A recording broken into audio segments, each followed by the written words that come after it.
As you can see, ladies and gentlemen, for the third and final video in the alum trilogy, we finally have crystals.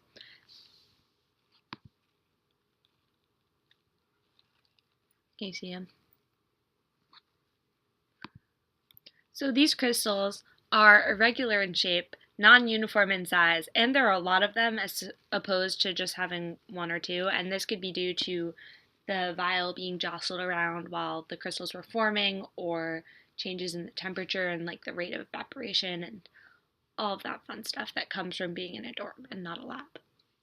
So, also, there are these little cloudy blobs that have formed in the past couple of days, and I don't know if you can see them.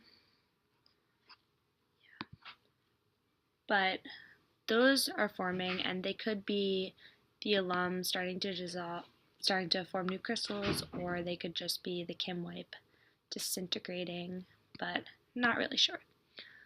So, what has changed that has caused the crystals to finally form? They have been moved from a dark corner of the dorm room to a nice sunny spot right by the window. And this has finally been the key to allow the crystals to grow. So, in order to grow a single crystal, a single high-quality crystal of alum, we would kind of do the same process. We would make a very saturated solution of alum, similar to what we did, and then we would place the solution in a controlled environment so that the liquid in the solution would evaporate really slowly, and it could be more controlled, and the process would not have as many variables that could cause multiple crystals to form.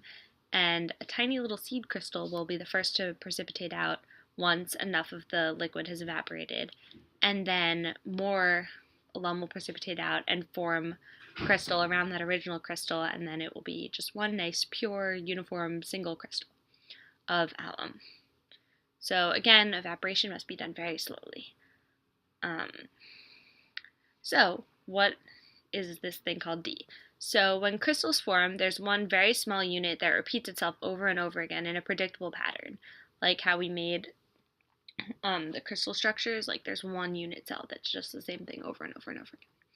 So the repetition of these unit cells in a crystal means that the crystal is actually made up of hundreds of parallel planes of the same basic unit.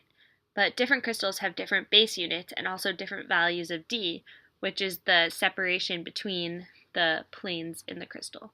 So all of the different unit cells are lined up, and then there's some separation between the different sheets of the unit cells.